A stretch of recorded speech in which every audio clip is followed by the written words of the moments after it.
El plan secreto de Villa y Zapata para recuperar el territorio robado por Estados Unidos. Bienvenidos Nopal Brothers y Nopal Sisters a este nuevo video del Nopal Timestamps. Mi nombre es Marvin Lara y hoy te vamos a hablar de la carta secreta que pudo haber cambiado la historia de nuestro país. Una comunicación donde dos de nuestros héroes de la revolución, Pancho Villa y Emiliano Zapata, se pondrían de acuerdo para hacer la más grande hazaña: recuperar el territorio que nos quitó Estados Unidos a la mala. Hay pruebas de que la carta existió, sin embargo, nunca llegó a su destino. Pero, ¿qué dice la carta? ¿Qué hubiera pasado de haberse entregado? Pues quédate atento a este video que aquí te lo diremos. Para la elaboración de este video nos basamos en el libro titulado Nosotros los hombres ignorantes que hacemos la guerra, del autor Armando Ruiz Aguilar, que compila la correspondencia que intercambiaron ambos héroes en la revolución. Así que una vez aclarado lo anterior, ponte cómodo y agarra la botana que aquí comenzamos.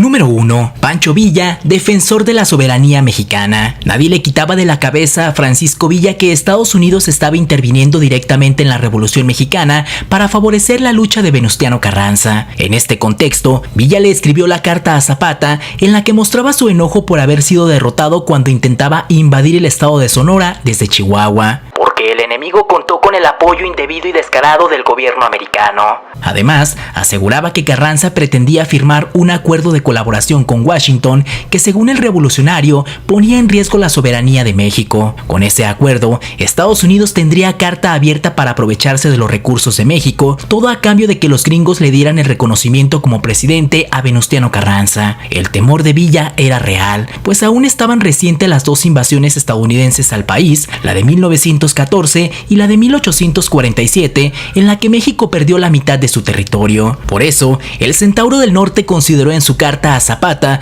que una invasión conjunta a Estados Unidos era la mejor manera de frenar el avance del enemigo. Número 2. La buena relación de Villa con Zapata y la carta que nunca llegó. Entre 1913 y 1919, Francisco Villa y Emiliano Zapata intercambiaron más de 20 cartas, pero hay una que nunca llegó. Para muchos, quizá la más importante, para otros no habría hecho la diferencia. Lo que es un hecho es que fue un capítulo histórico que prácticamente ha sido borrado de nuestros libros de historia. A pesar del papel tan importante que jugaron Villa y Zapata, ellos se conocieron en persona hasta el año 1914 en la Ciudad de México. Las primeras cartas que intercambiaron son muy cortas, diplomáticas y con muchos saludos, pero sus textos son después más cálidos y se aprecia cómo se va afianzando una amistad. De su lectura se extrae, de acuerdo al autor Armando Ruiz Aguilar, que son dos hombres que aman a México, saben que tienen diferencias pero que se unen en un objetivo de acabar con el carrancismo. Sus cartas dejan claro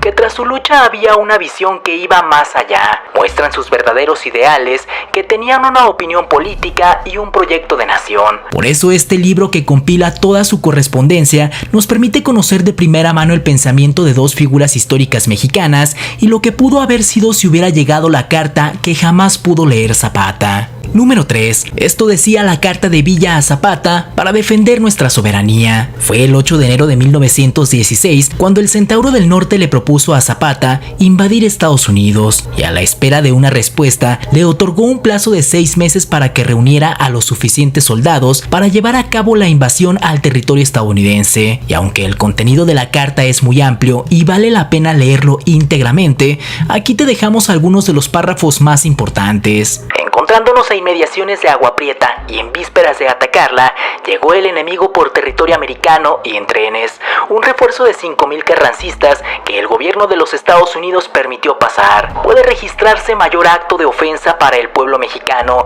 y ataque a su soberanía nacional? Ya ha de conocer usted los tratados que Carranza celebró con el gobierno de Washington. Decidimos no quemar un cartucho más con los mexicanos, nuestros hermanos, y prepararnos y organizarnos debidamente para atacar a los americanos en sus propias madrigueras y hacerles saber que México es tierra de libres y tumba de tronos, coronas y traidores, con el objeto de poner al pueblo al tanto de la situación y para organizar y reclutar el mayor número posible de gente con el fin indicado.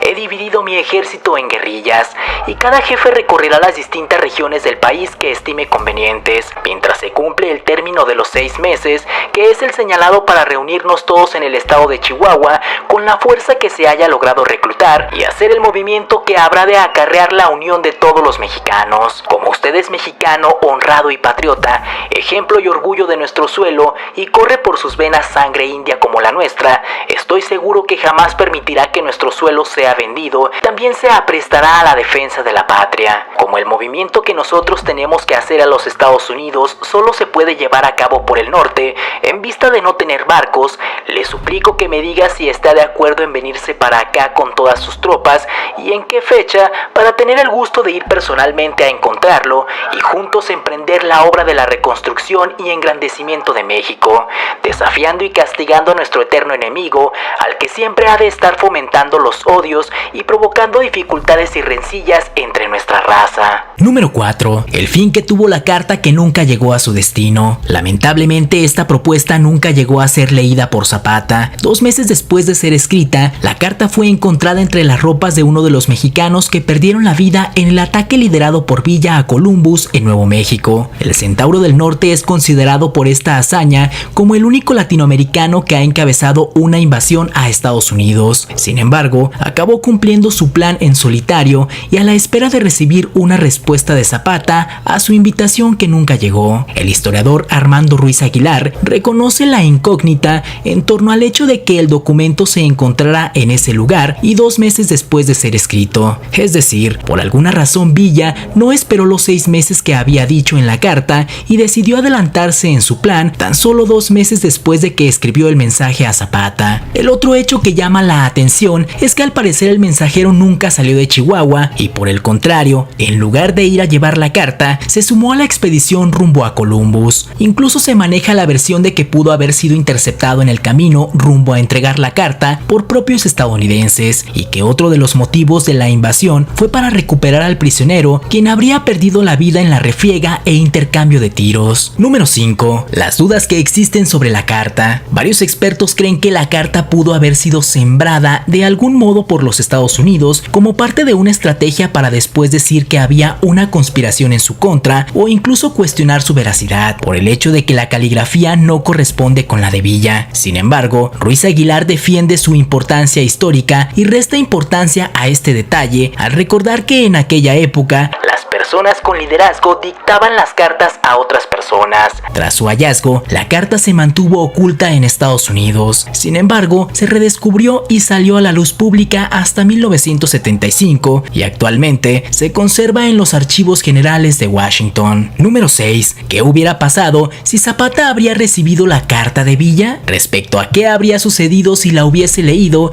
el autor del libro imagina que Zapata no habría aceptado la propuesta, ya que su zona segura de acción era Morelos, Puebla y el Estado de México, en el centro del país, y por lo tanto, el desplazamiento al norte habría sido muy caro. Sus personalidades eran muy diferentes, pero cuando hay un interés en común se pueden hacer muchas cosas. No debemos olvidar que Villa y Zapata no eran esos pueblerinos incultos de los que a veces nos han hablado, sino líderes con una visión que iba más allá. Por lo tanto, aunque fuera poco probable que Zapata aceptara unirse a esa peligrosa misión, también es cierto que su amor por México lo habría hecho reflexionar que nuestro país nunca sería libre hasta que pudiera quitarse el yugo de quienes nos mantienen sometidos.